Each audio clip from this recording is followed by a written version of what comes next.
Wait a second. What is this? A titanium Litespeed blade? Ooh, that's a tri-bike with 650 wheels. I don't know how I feel about this, but hey, I have it now. Let's put this thing together and ready to ride for somebody to do some tries after this. Welcome to I Know a Guy Bicycles. Welcome to I Know a Guy Bicycles, hanging out with the guy. Hi, I'm Justin the guy. Obviously, I have a garage shop. Taking scary how to use bikes one bike at a time. If you like these videos, please like and subscribe. Welcome back to I Know a Guy Bicycles, hanging with the guy. Hey, I'm Justin the guy on this old bike series. Taking scary how to use one bike at a time. Today we have something super special. You know, I usually don't get these particular types of bikes and also the materials. So this is a double time, anyway, super special. And what I'm talking about is a titanium triathlon bike. Yeah, triathlon bikes, usually not my niche, but hey, it does cover the road bike spectrum. And I do have this one and another one. And in my selling portfolio, if you will. Anyway, it's more of a niche type bike. What I mean by that is not a huge demand for them as is for road bikes, but there is still a need for them for people getting in to do triathlons. Triathlons are a super expensive sport. It can be. So where you can cut kind of costs or just to get into it, the bike is usually the biggest lift per se. And also the training for that. So a lot of triathlons or biathlons, people have gotten into the cycling portion of triathlons. Once they've got established, they usually have like a trainer bike, that's your recreational road, which is a little more versatile. Then they have the bike for the events. And to get that edge of speed over time is a pretty big thing. It's very, very competitive sport. So that's when you hear about the Ironman and various other that all goes in the same kind of umbrella when people are doing like those like 48-hour, 100 mile rides, whatever the case may be. It's more of those extreme type. But hey, I acquired one of these. I typically don't bring those in, but this one was pretty cool little gem. The cool gems it has upper end componentry, and heck, it's titanium. Most of the bikes that you see on the market now for tri-bikes are mostly the carbon or the aluminums. But yeah, let's without further ado dive into this bad boy. So the Litespeed is a very strong name in the titanium world. If you're in any kind of cycling industry at all, Litespeed is definitely within your vocabulary. You definitely have talked about it, you've heard about it, may have seen one, you may even possibly have one. And one of those situations where they've been around for a long period of time, they've grown up a very good reputation over the years. And in addition to, they also do mountain bikes and road bikes and apparently tri-bikes. The Blade, well, it's just exactly what it looks like. Something that they took from the Soviet Union helicopter blades. I'm just kidding, it didn't, but that's where a lot of the titaniums were kind of hard to get out of back in the 90s. That's what drove the price up. Well, what drives the price up today, which is not too terrible compared to some carbons out there, is the process. It's still, the material itself is not that expensive. It's just the process of making the tubing and welding it and all those particular finite tools to actually produce titanium. That's where the lift is. And since the production on those are a lower volume than the popular carbon fiber, you can see where I'm going. The titanium still has that more expensive price tag. But the ride on a titanium of today versus yesterday, they've really did a lot of learnings, and it's nothing like the feel of steel, right? It's that coin phrase that came out of the 90s. The high-end steel frames, the titaniums, has more of that forgiveness factor before carbon really became a huge influence on the scene. And that's where that particular material, if I can talk right, it actually has more of a give to it and lightweight.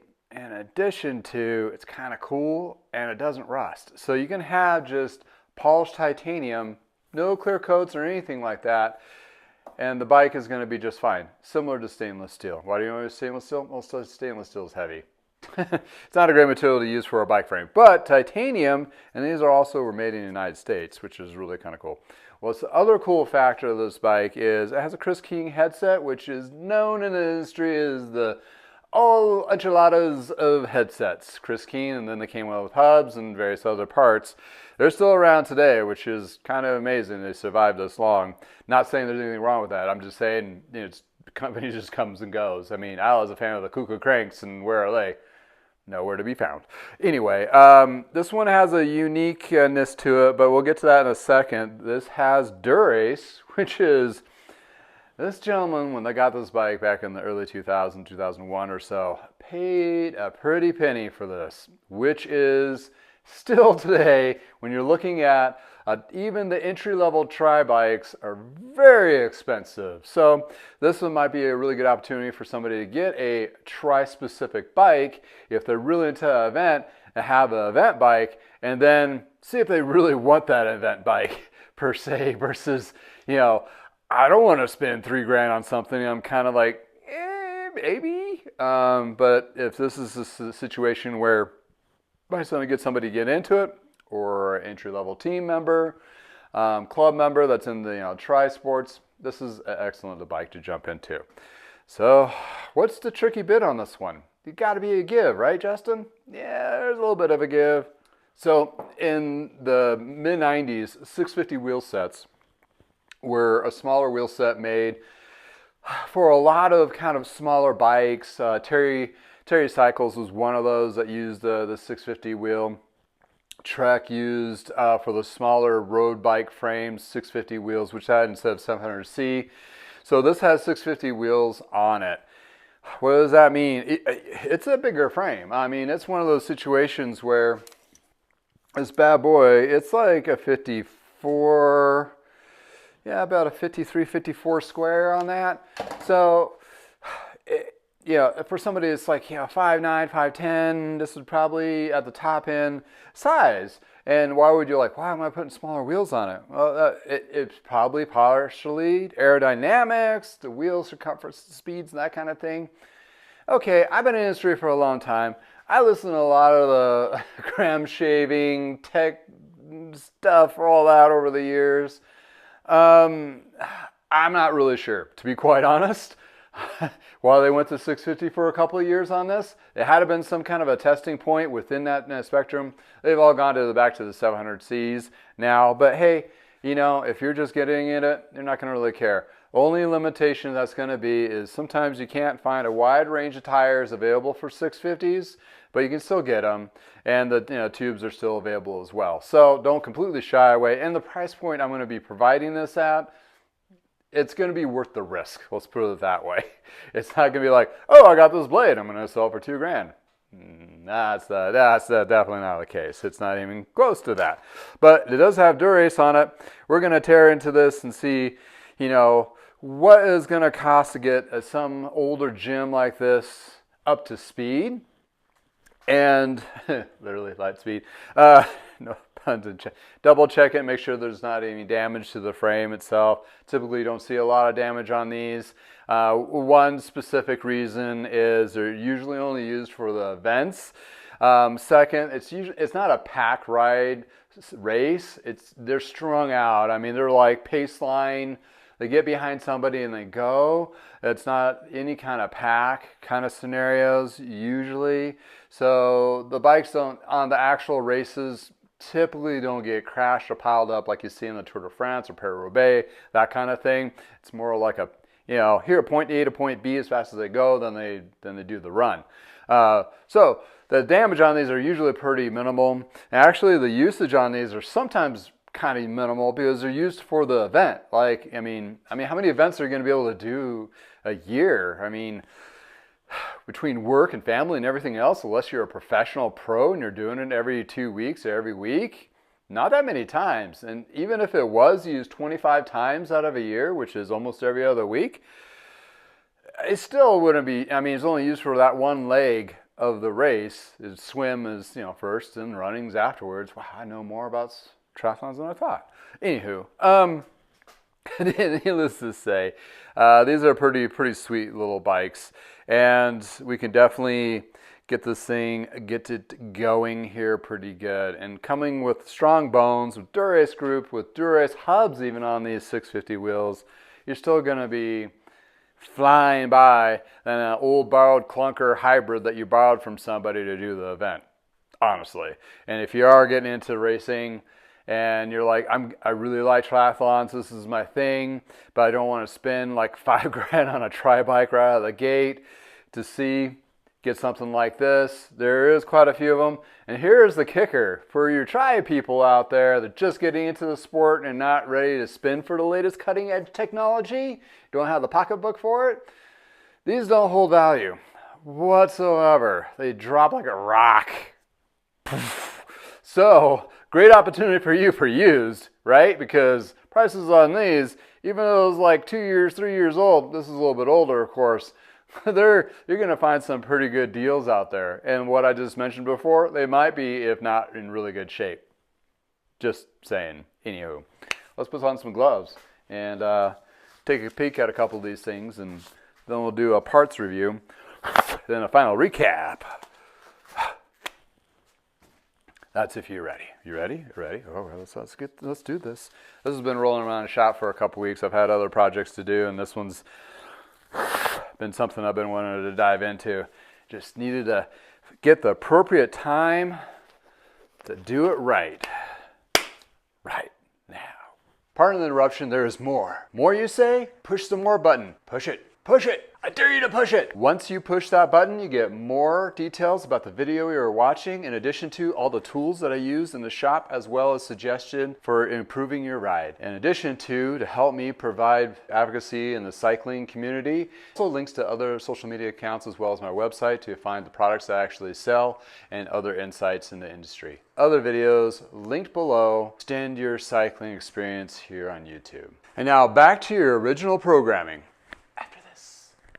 Okay, you know, the things that you're looking at when you're kind of bringing this bike to a bike shop, or even for me when I start diving into things, is kind of want to get an assessment. I already assume I'm going to have to spend maybe $100 or so. This guy was kind enough to give me an extra tube. I'll air these tires up to make sure they hold pressure by the time I'm done with it. It should be a good test to see if it's good to go, but you know, I really like Dura-Ace stuff. Let's just start there. Dura-Ace is the top line stuff. And I really like the second or third gen of Dura-Ace after a model change, because usually the first year kind of sucks. Reason being is the first year of the new model of Dura-Ace has tidbits of new tech put into it, like it's more gears, or shifters are different, or something, right? Well, the problem with that is that tech is usually tested, and then it's tested in the race circuit where they have mechanics working on them every day. Well, when you have a mechanic working on them every day, you're going to find all the faults, really, because they get fixed along the ways. And they're supposed to report, but race mechanics are not going to report everything. I mean, they probably forget half the stuff that they see anyway, but they're so sleep deprived and busy. So what happens? It gets thrown on the market, and it gets thrown on the market, and then you have the first year of like, oh, that's not working right, or it doesn't work well with this frame, or this, whatever the case may be. So take note, if it's the first thing that's came out for that year, Dura-Ace, SRAM, or anybody, wait till the next year, or maybe the second year of that tech. I know you're all excited for it, but it's going to behoove you to wait. Reason being, they're going to work out those bugs by hopefully the first or second year. And I'm a big guy, a proponent of like, wait till it's trickled down to like Ultegra or 105, the next two levels down, because they really worked out the bugs. Yeah, you gain a little bit of weight, but I got a lot of weight to lose anyway, so, and for me it's not. But if you're a super avid tech, need to have a cutting edge and leading edge on it, I would wait unless you have more dollars and cents, especially with Dura-Ace, it's pretty expensive. But going back to this older Dura-Ace stuff, when it's the second or third gen on this stuff was always like super smooth. I mean, I remember, in the 90s, we just pull out new hubs to do custom wheels, and you just would sit there and just feel the hubs right out of the box and be like, it's so buttery. It's just so amazing. Although this is not all that buttery. They definitely need to be looking into that. As I say, they do wear out and what have you, but we're going to take a look at this. I'm not sure how much this individual has raced this. It looks like it's still really good condition. And any kind of scuffage that I do see is mainly garage worn. Oh yeah, there's the butter. Oh yeah, that's super smooth. Bottom brackets were the same way back in the day. They would actually, there's all these little shiny machine details to the 3-cup bearing bottom brackets. That's when the bottom brackets weren't a cartridge. You actually had to take them apart and adjust them, that kind of thing. And yeah, that was some special stuff. Even on these guys, the bottom brackets were a little bit differently designed, that kind of deal. So let's take a peek at the chain here. See what we got. Oh yeah, that's stretched. So definitely gonna be doing a 9-speed. And I'm getting more, the more I've seen of the 10, which is pretty good stuff, but the more I've seen with the 11, what am I doing? I'm just gonna cut these. And with the latest recall, I'm becoming more and more fond of the 9-speed system. It's just, it was out for 5 or 6 years and it changed it for various reasons, for, R&D reasons. It was a big jump from the 8-speed to the 9-speed. And I'm sure they put a lot of money into it, and R&D and costs and so forth. But by the second or the third year of that gen, my goodness, the stuff was rock solid. I can still take this stuff apart today and still put it together, and it's serviceable. And on top of all of that, once I get it all fine-tuned, it will blow the doors off of anything that's new from, I would say, Tiagra down. Blow the doors off of it. It's just shifts, it's smooth. The weight doesn't feel chunky, clicky, or whatever. I don't know. I'm just partial to older stuff. I'm just good on working at it, I guess, and identifying with it. Maybe I don't like change. Oh, that's stuck. Come on. I'll take care of you in a minute. Yeah, it's just one of those things that I am not one to shy away whatsoever to the 9-speed Dura-Ace Ultegra 105 stuff. It just works well. You can work on it. Since I work on a lot of it, I have extra bits. If I do come across something that needs a part or a jockey puller or something, I have it. So yeah, I guess I do have a benefit of that scenario, because my shop has been I've been refurbishing that vintage quite a while now, and I've accrued a lot of extra parts and pieces to help me get through any of those hiccups per se. But that being said, there is still quite a few of the parts on the used market that has been refurbished that are for when I need a brake or a shifter. I've been able to find it. That's a lot of, man, that's a lot of, why does this have so much of, wow, why? That's kind of baffling. Why are you so dirty? You shouldn't be dirty. You're not a mountain bike. Not even close.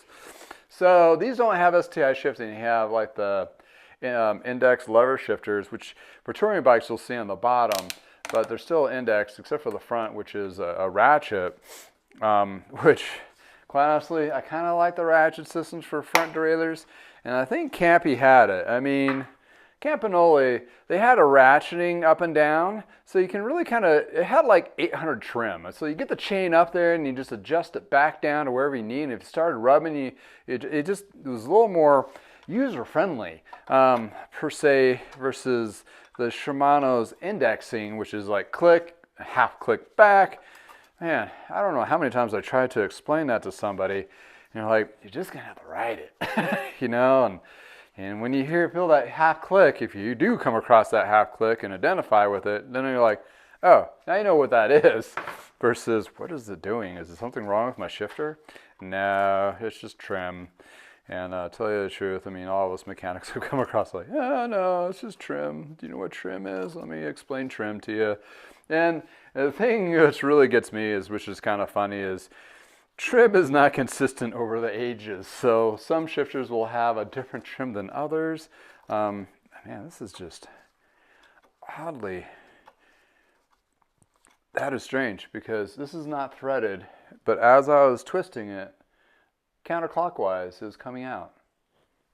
That is quite baffling. Whew. Quite baffling indeed. But anywho, yeah, back to unique shifters. And yes, I'll clean those.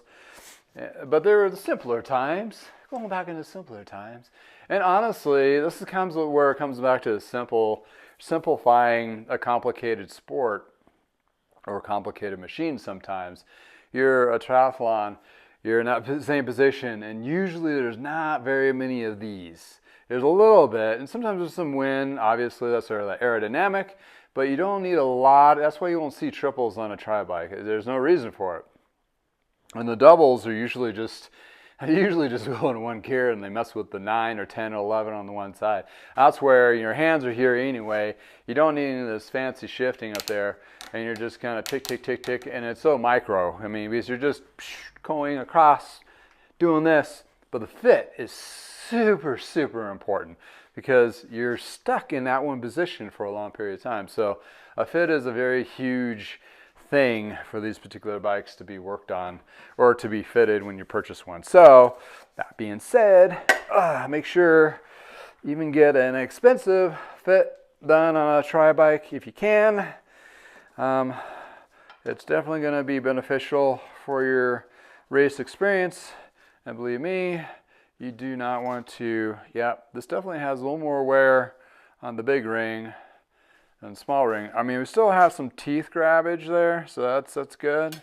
But yeah, you can see definitely a little bit of wear on that. That's going to be, well, hopefully we'll not have any slippage on that. But we'll see when we put some torque on that. So we're going to the bottom bracket part here. Also, what's interesting about titanium is, woo! What was that?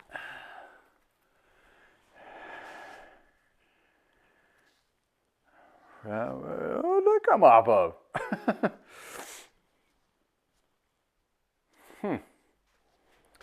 Interesting.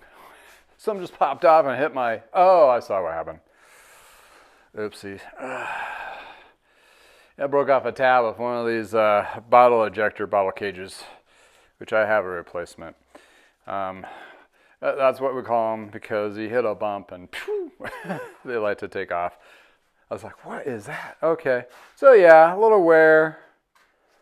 This leg wing is off, but it's still what it is. It's still a 7701 crank, 27.5, or 172.5. Ooh, if I can speak right.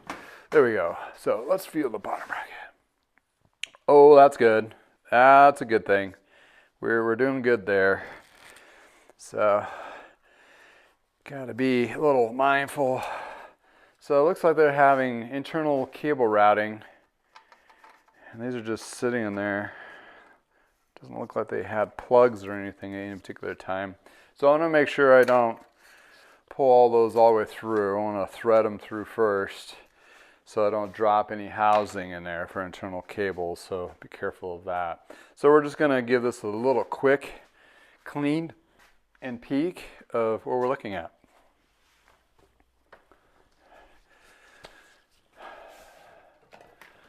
So the first wave, so I'm going to do a little purple power diluted 50/50 with water.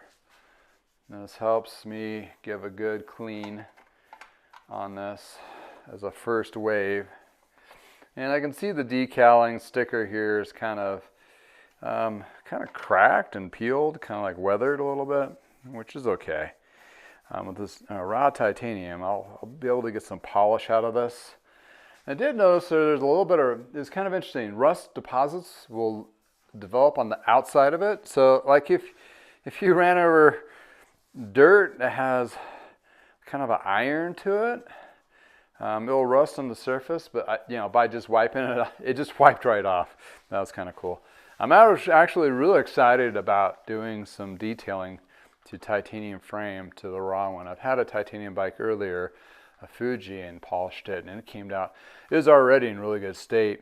Not to say this is not in really good state either. It is, but I just wanted to get all that little extra detail. Get that blade to shine. My goodness. It's actually shining up really good as we speak. That is some really cool stuff. Absolutely. Yeah, for me, I would like to design a titanium frame that has the geometry of the Le Mans geometry of the Trek, the Trek version of Le Mans geometry with titanium, but with the newer disc brakes, so I can put hydraulic disc brakes on it and make it more of a gravel-ish bike, because that is the most of my kind of riding. And titanium, I think, would be a very good material for me to ride. And this has like this wedge up front. That's kind of cool. Looks like it's wedged up against something too, a little buffed out. Well, we'll try to clean that out too. So I'm going to be really careful with these decals that are on there, with other cleaners, so I don't rub them off by accident. And this actually tells you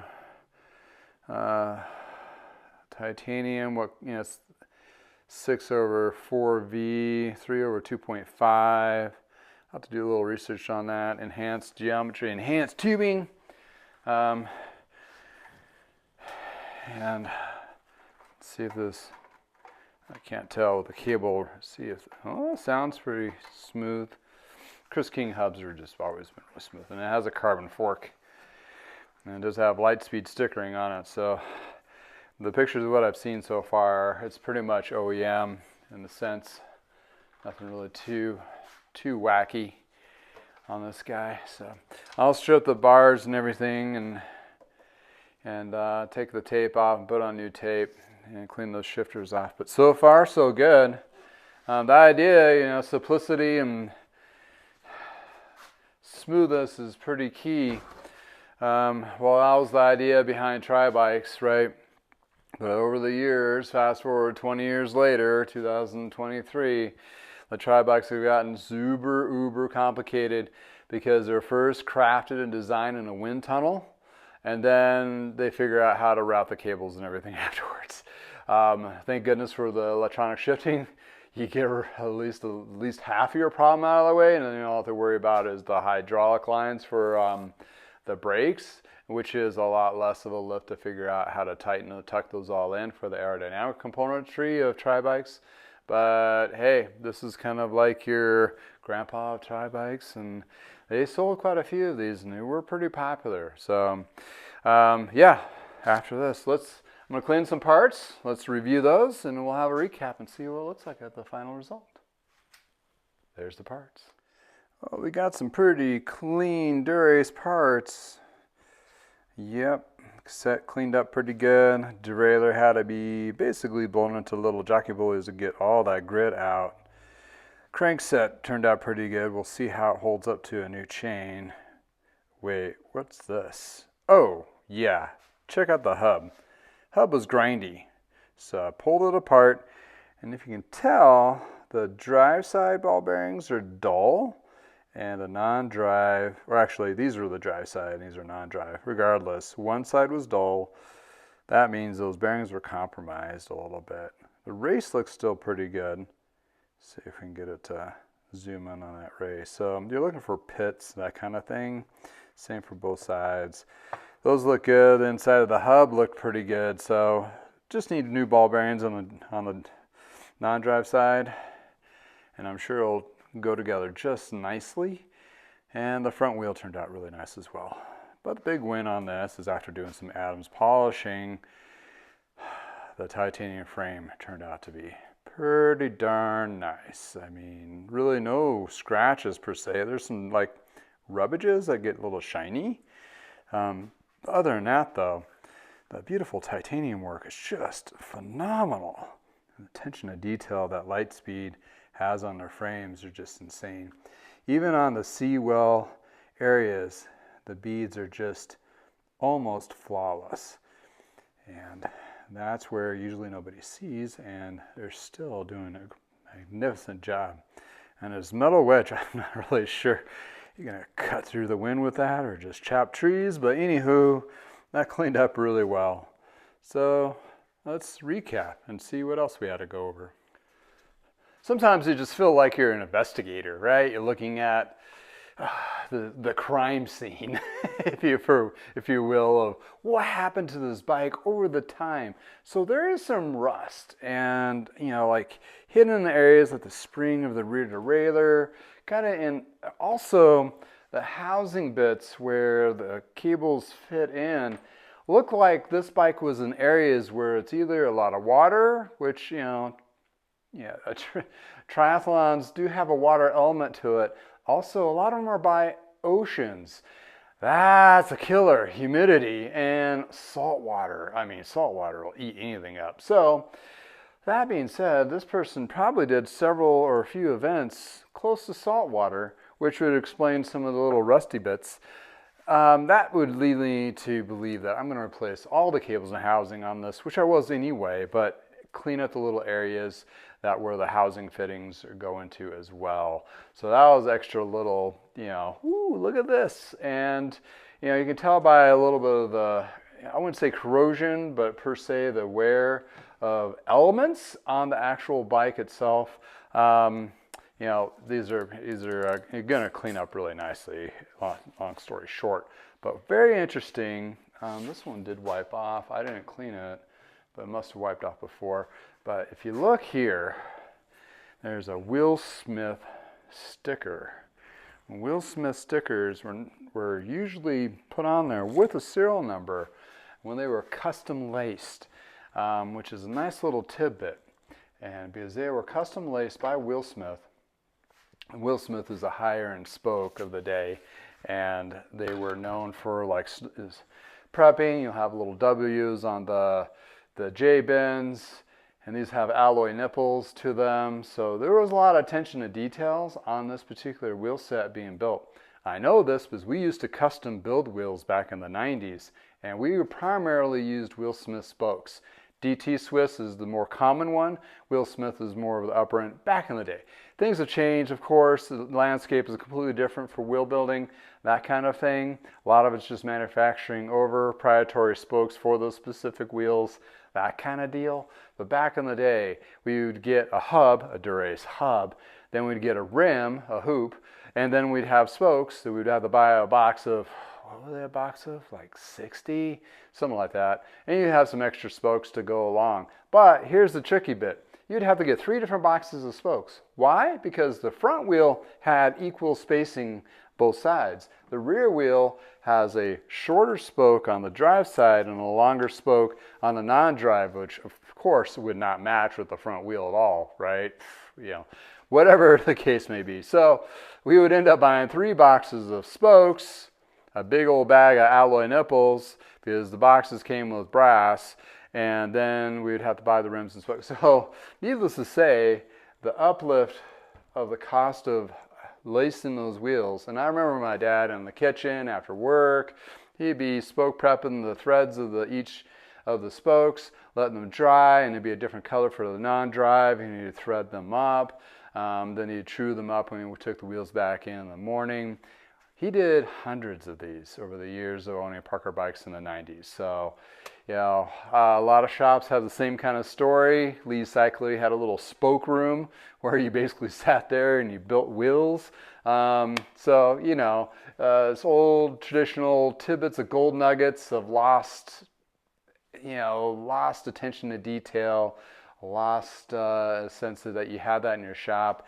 It's like suspension nowadays, it's shipped off. Wheels are the same thing, they're built somewhere else. You just don't have the volume to do it at the shop level anymore. There's still case by case once in a while, but I behoove you to be able to find a shop. And a majority of those people are like, hey, can you build a wheel? And they'd be like, huh, what? Yeah, we don't do that here. That's kind of been a lost art, needless to say. Anywho, not to talk too long about the componentry, but this has awesome Dura-Ace stuff. It will clean up and will be fine-tuned, as well as this hub and the wheels. They're going to be true and ready to go. This frame is in immaculate shape. Check out the final result in the sun.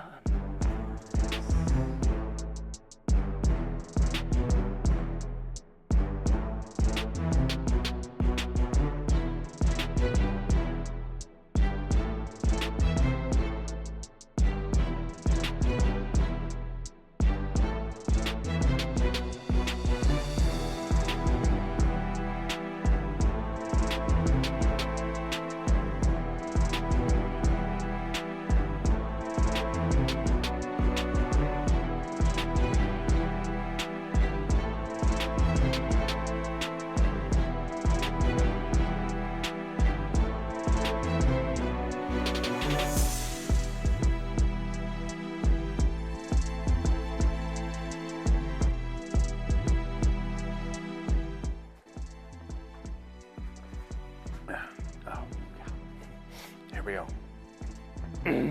Here we go. Here we go. Here we... Yeah, never mind. I am not a vocalist, dramatic. Yeah, here we go. Welcome back to another...